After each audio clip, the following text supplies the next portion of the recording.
What's up, everybody? I'm Kansu, and this is Crystal Corner TV.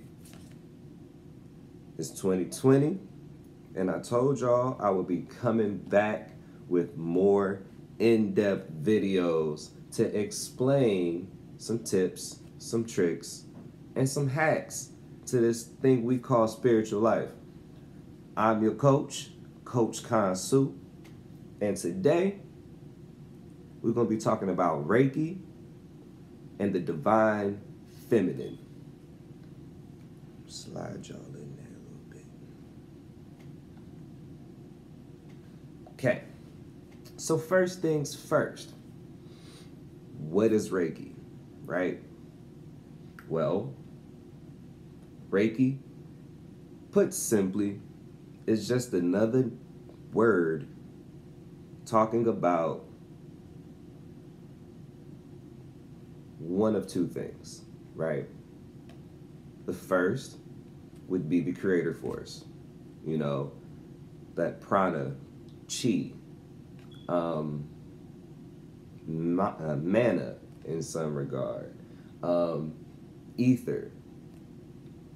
Those types of names are the same as Reiki, okay? Now keep that thought process in mind because like I said, Reiki, the word means something else or it's a different word somewhere else. Kind of like the divine feminine energy, right? But the second thing Reiki is a form of healing, right? And the type of Reiki that I practice is hands-off distance Reiki healings. I do Reiki attunements to the Lemurian, Atlantean frequencies, Kemetic, Hindu, whatever. I can get you attuned to be able to communicate with your ancestors, to be able to expand your third eye so that you get better and more clear meditations to help tap you into your psychic abilities and things like that. But these are all things that I learned from this energy on the table, okay? All of those things come from the divine feminine. And when I tell people to work with certain quote-unquote deities, what I'm really talking about is you working with different archetypes for the same type of energy, right? Feminine energy is more so a creative type energy, okay? Masculine energy is more so of a warrior type energy. Women are the creators. We are birthed through the portal. Goddesses like Auset or Isis, if you've heard that name, not the one that they be talking about on the news, but Mother Auset, the throne maker. This is a form of the divine mother, right? This is HetHeru on the throne, and she's breastfeeding HetHeru. You can see that. Because your mother is the nurturer. Auset is the throne maker. Because without the throne maker, there would be no throne for a king such as myself or anyone else that considers himself to sit on. Therefore, in life and in magic, we can do absolutely nothing without the divine feminine energy. You have to have a balance between your divine masculine and divine feminine, and we'll come back and we'll talk about the divine masculine. But right now, in the age of Aquarius, the pink age of Aquarius, the age of knowing, we need to know not only who we are, but where we came from, so that we know where we're going. And who did we come from? The divine mother, right? Who's Auset in your life? Who's Auset? If you answer, my mama is Auset, you on that advanced wave, you know what's up, you know what I'm talking about. This is not an energy to placate, to look at as another savior figure, kind of like the church does. That's not what we do here. That's not what magic is about. We do not pray to these individuals, these energy sets. What we do is we invoke these energies. And how do we do it? With the magic of Reiki. I will link the bio below. Link, you know, where to get the page, the book from, whatever. And take you through Reiki 1, 2, and 3, show you different techniques. But the most important thing for me is at the back of the book. And y'all know I love giving you books because my nose is always in one. And if I'm working with it, you know, why not give you some, you know? There is a chapter in here I'm looking for now.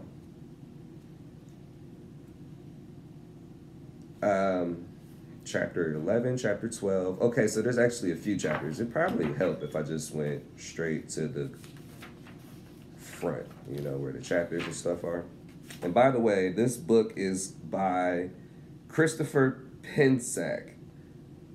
I believe that's how you say it. Christopher Penczak. Penczak, right?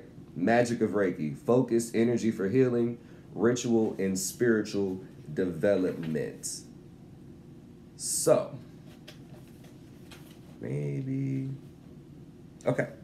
Chapter 10 talks about Reiki and psychic awakening. Chapter 8 is Reiki magic. 9 is Reiki and the spirit guides. 11 is crystal Reiki. 12 is plant magic in Reiki. And obviously chapter 13 is the future of Reiki. Now, each one of those things is a different way to use the energy of Reiki. Like I said, Reiki is just a healing. It's a healing energy. Anybody can do it, but you got to be attuned in order to be able to expand on it and teach it. That's the whole purpose in going through Reiki 1, 2, and Reiki 3, which is master level course.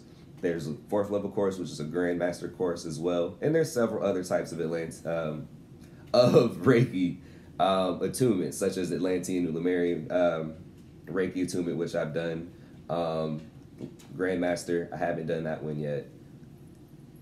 Probably wait a while on the Grandmaster one, but I did get my Reiki Master attunement. And like it says in the book,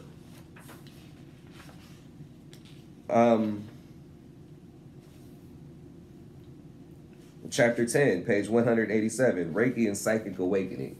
When you already have certain physical, spiritual powers like clairvoyance, clairaudience, clairsentience, and things like that, you think that you got the juice. Like, you might be able to see, you might be able to hear. When I tell you, after you get that first attunement, and like I said, if you guys are interested, I'll leave the services below, because I am definitely able to do attunements from a distance. But when you get that attunement, it will wake you up out of your sleep. It's oh my goodness, I don't even have enough words for it. It's like a surge of energy. Like, you just become so bright and so clear. It's almost like becoming the perfect conduit to send energy through you. Like, you already, a lot of you probably feel your palm chakras and can feel your third eye and can see, but it's a little dark or cloudy. Man, after that attunement, you can just see and feel everything. It like flows through my body, like, you know the saying, through one ear and out the other. It's like I bring in energy from one space and can send it to another just with thought. Because the main focus and most important thing about Reiki is the visualization, okay? Yes, there's hand symbols. Yes, there are traditional symbols and new symbols, which important, as many times I've told you guys in Magic, if you practice your own Reiki, if you already do Reiki, try to develop some of your own symbols. Talk to your ancestors and your guides and see what symbols they have specific to you, because you want to remember, everybody's magic is different. It all works the same, but the power behind it, or the conductor behind it, is different. Example, everybody can drive a car for the most part. A lot of people can drive a car, but can't drive a truck, okay? They drive the same thought process, but they work a little bit differently. Turning radius is slightly different. Some people use a small car, some people have used the big cars, but fundamentally, it's all a steering wheel, a gas pedal, and a brake pedal. same magic, different application. Where did I start to understand how magic worked and how to go about doing different things? Was by dealing with the divine feminine, which is what we're going to talk about today. Okay? What you'll find, let's move Oshun here, just for demonstration purposes. I didn't realize I had it set up this way, but we have it set up this way. In the Hermetica, or the Kabbalion, there's 7 principles. A lot of you guys know about the secrets, or the secret, you know, the law of attraction, but there's 6 more. We'll talk about them later. But one of the rules is as above, so below, as within, so without, right? And we've talked about I am that I am before in other videos. I don't want to make this video too long, but I want you to know what happened to me when I started tapping into Reiki and being able to communicate more, and just communicating more with different energies in general, studying different practices, because like I said, my nose is always in a book. And a great one is to have this one here, Encyclopedia of Spirits by Judica Isles. I will leave the link in the bottom as always. This book here. So I'm a Kemetic initiate, right? Kemetic is ancient Egyptian. Initiate means basically a practitioner. I was brought into the practice. Another story for another day. But these are the Kemetic deities, right? And what you'll find is they are the as above principle, right? And the as above, so below. Then you have the Ori. The Orishas from West Africa, okay?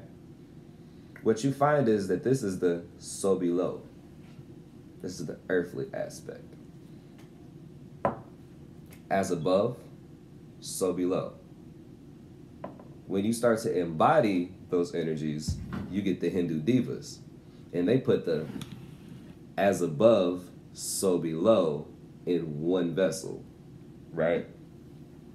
So while being initiated into this thought practice, I've always studied multiple thought practices. That's what I call religions or spiritual practices. It's just practices of thought.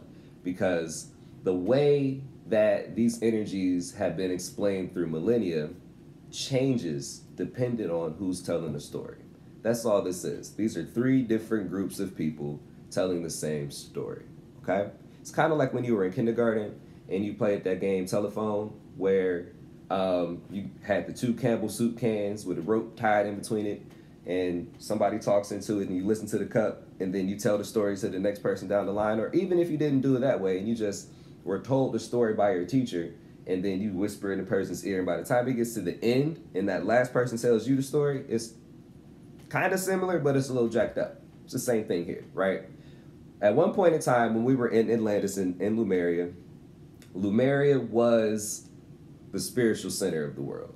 Everything was spiritually based. The technology, the food, the schools, the thought process, everything. And it was located in the Pacific Ocean. If you ever wondered why we have the Ring of Fire with all of those volcanoes, that's where Lemuria sank.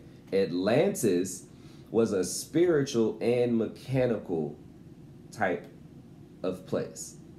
And when Mars fell, they came here from Mars. Yes, Martians are real. And they interacted with the Atlanteans. So they became like a spiritually based mechanical entity that drove themselves to the brink of war. And that's why Atlantis ended up sinking. It's in the Atlantic Ocean. But when we had those 2 places together, the knowledge of as above, so below, as within, so without was seen in their deities and in their practices at the same time. When those civilizations fell, they had to go to other lands, right? And they developed different ways to try to tap into the same thing, but the true knowledge was lost because we were falling just through the epoch, you know. As you progress, Aries is the head, right? It's brightest point. Well, technically Leo would be the brightest point because it's the sun, but, you know, Aries is where the top of the head is. That would be the height. your crown chakra. That'd be the height of spirituality, so to speak. Aquarius, we're in the age of Aquarius now, so that's why this is all about knowledge and knowing and spreading information, because the age of Aquarius is the age of knowing, right? Pisces was age of belief. So we're starting to remember these things. We're starting to re-know or remember these principles. This is the rememberer. She remembered how to put Osiris or Asar back together with the help of her sister Nebuchadnezzar, of course. But like I said, these are the as above. These are cosmic deities, right? In a lot of ways, a lot of them necessarily didn't have a life on Earth. With the Ori, you hear stories about them being on Earth and living by certain rivers and doing certain things here on Earth. So this is as above because they are up in the duat, in the spirit realm. So below.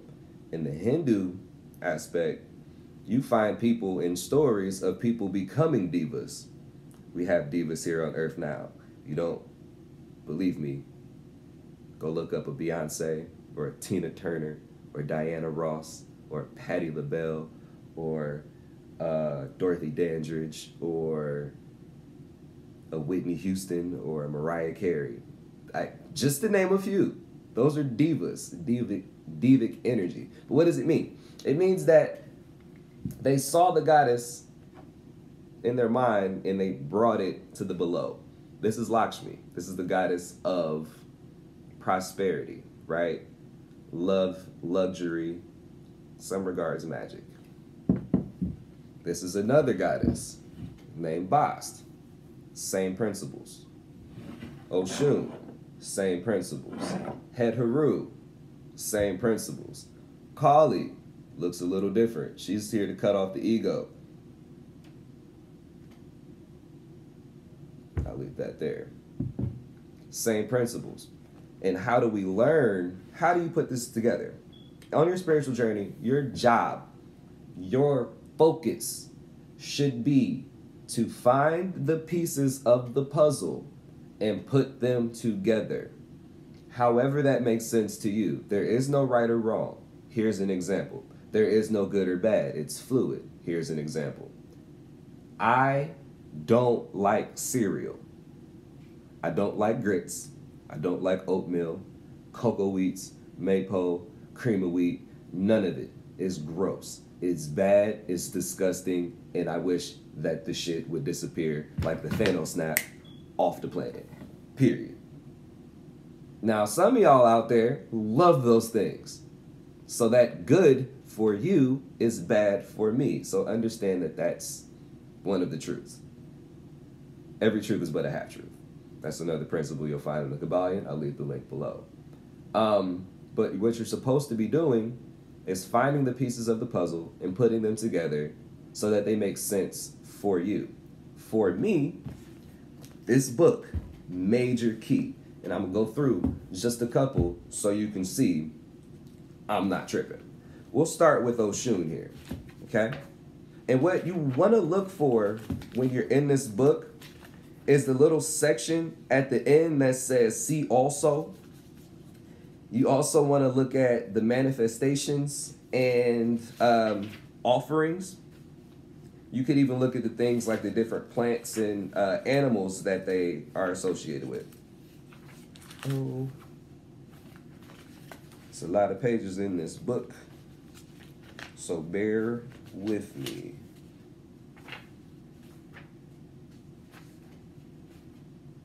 Oshun, great daughter of the mountain, lady of the waterfalls, mother of the waters. Now I want you to pay attention to this. Listen to the classification, right? This is the Orisha. This is Ifa, right? Comedics, Hinduism. It's the same thing. They just look different. Pay attention. Pay attention, okay? Oshun, spirit of sweet water, is the embodiment of love and romance, wealth, beauty, abundance, and magical knowledge. One more time. Spirit of the sweet water is the embodiment of love and romance, wealth, beauty, abundance, and magical knowledge. Okay? So let's look up HetHeru, or Hathor, as I'm sure they call her in this book, because they love using the Greek names. That's HetHeru, not Hathor. Although it is Hathor. We just don't use that name here. I call them by their real names. You can call them what you want, whatever works for you. Okay? Hathor is the matron goddess of women and the guardian females of all species. We're getting to it.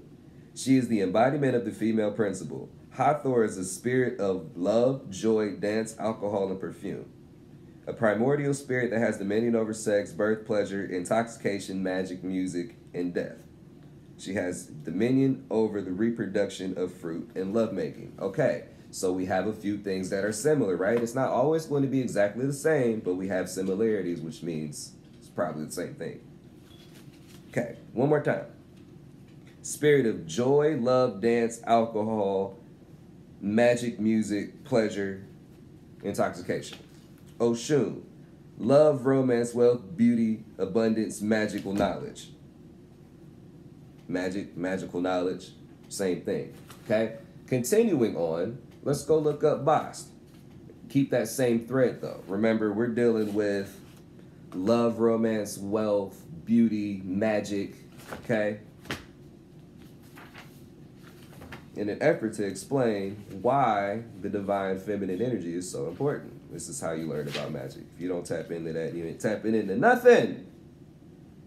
Bast, the great cat goddess, has dominion over sex, fertility, magic, marriage, music, childbirth, prosperity, joy, dance, and healing. Okay, so now we have three that are pretty much the same thing. Now we're going to go ahead and look up Lakshmi.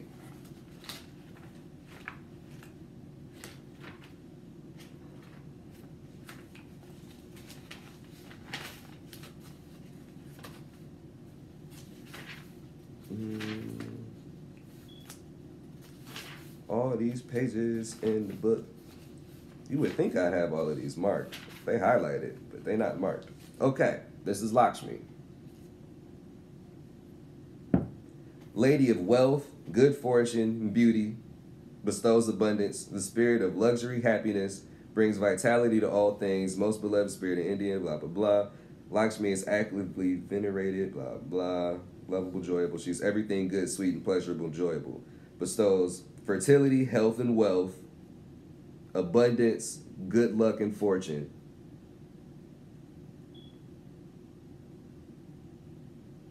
Very similar. Same things, though. Very similar. Kali, goddess of time and destruction. Contradictions. She's an unstoppable force.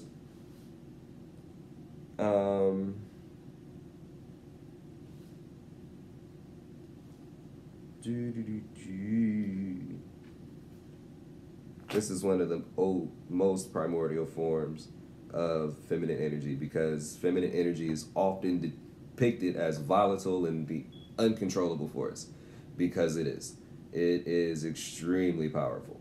But that's another point, okay? So while you look in the book, a lot of these energies have similar principles. When I'm talking about, putting the puzzle together, they're all similar things. This is a way, let me move this back here so you can see everybody,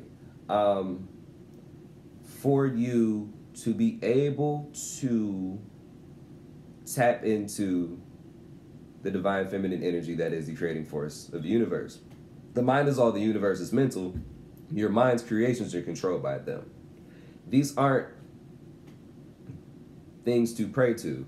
These are all the same energy, and that energy is dictated by different personalities. We have different statues because this is a different personality. Some days you might be a rager. You might need to go handle your business. You got to go in the office and go cut some heads off and take names and no prisoners. You know what I'm saying?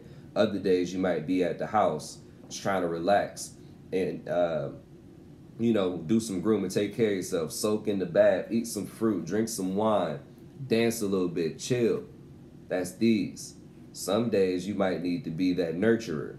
You know what I'm saying? Sometimes you need to be that nurturer, but you still need to be that warrior type.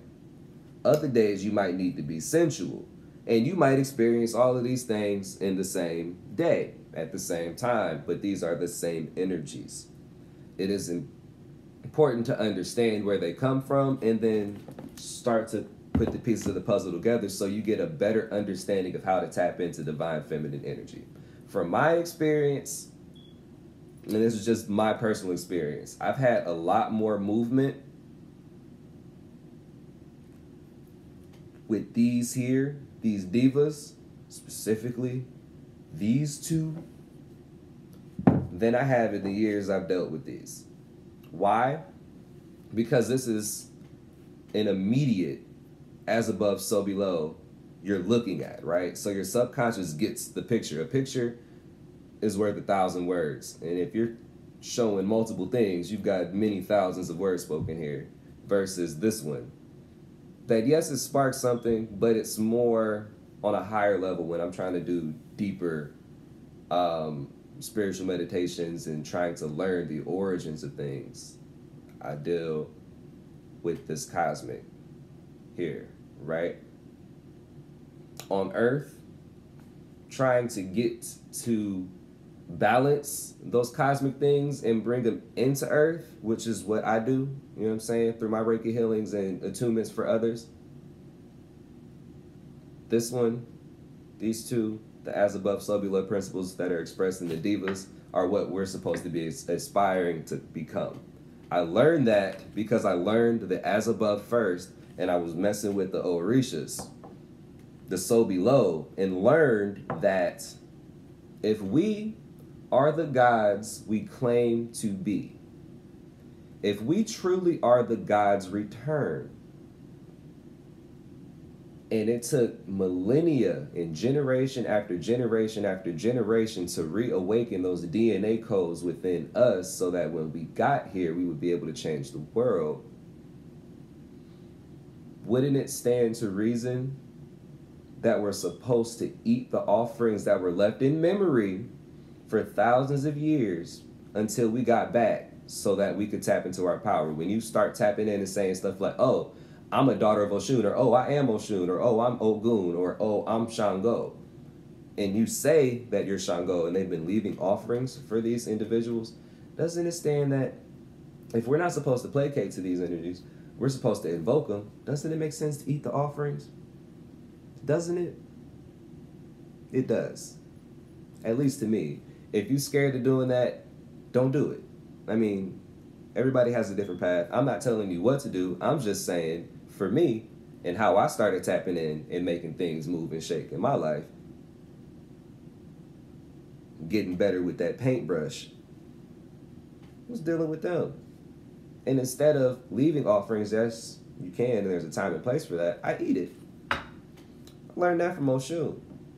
Because if anybody knows anything about working with Oshun, you know that one of her most major offerings is honey. I spend money on my honey. I've talked about it in previous videos, but honey is very important. Not only for you, but for the environment. And it's important to get locally sourced honey because it has everything that you need nutrient-wise and allergen-wise that's in there that would be in the environment. So when you get sick, the bees have already taken care of you. Bees are a sign of royalty as well. One of her most major offerings, once again, is honey. But what do you do before you give Oshun honey if you don't know? You're supposed to taste it. You taste the honey, and then you leave some honey. Then it clicked in me. She wants you, or this energy wants you to partake in the offering. Yes, she was poisoned by honey, and she doesn't trust people that offer her honey without doing so. But at the end of the day, this is a part of you. And in order to tap into that Oshun energy, you must eat the honey. So then I was looking at other energies, you know, on the divine masculine aspect, like a Shango, for example. What does Shango like? Fried okra, fried chicken and hot sauce, rum, beer. That shit I already like. Nigga, that's me. I am. I am that I am. I am that I am. I am that I am. I am that I am. I am that I am. I am that I am. That is how I began to invoke these energies using a vocal chant, which is, again, a form of Reiki. Every hand form has a symbol. Every symbol has a chant. You can come up with your own because at the end of the day, you create your own magic. You create your own healing. You create your own work. It's great. You have to have a foundation to study, which is why it's great to know the symbols. It's great to know the new symbols, and it's great to have study material. But once you want to progress, you have to start doing your own things. I learned that from working with them. From beginning to, instead of giving them offerings and eating the offerings, it took that I am, and internalized it. Because I am that. This is me. Male or not. That's me. This is me. This is me. And at the same time, that's me getting breastfed. This is me. This is me on a bad day. Why? Because everybody has masculine and feminine energy. And specifically for the fellas, if you want to balance yourself out and become the mage or sorcerer or wizard that you want to be, that you claim to be, where the power is, you got to come to the dark side of the force. And the dark side of the force is the feminine side, the left side. Whole left-hand path. All my tattoos is on the left with the exception of one. Because left-hand path for real. Without your mama, you ain't getting nowhere. What my feminine energies, my guides, these aspects of my personality have taught me, they've taught me that it is time to wake up for real. You can wake each one of these up as well. Several ways to do it, but how I like to do it is like this. I don't have any liquor on me right now, but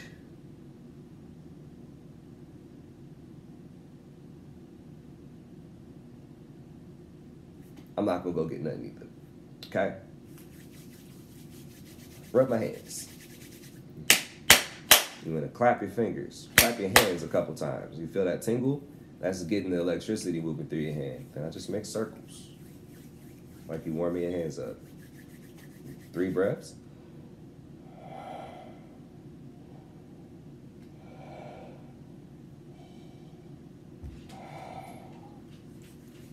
Get that breath on your hands, that life force, that prana, that chi, that reiki, right? And it also helps to open up your palm chakra so that you can send this energy into it. So I grab the statue, right? It's time to wake up. We got work to do. All the principles that you are, I am that I am. I welcome you into my pantheon. And it's time to go to work. I work with you, you work with me. We in this together. I am you, you are me. And then I blow 3 breaths into the mouth, okay?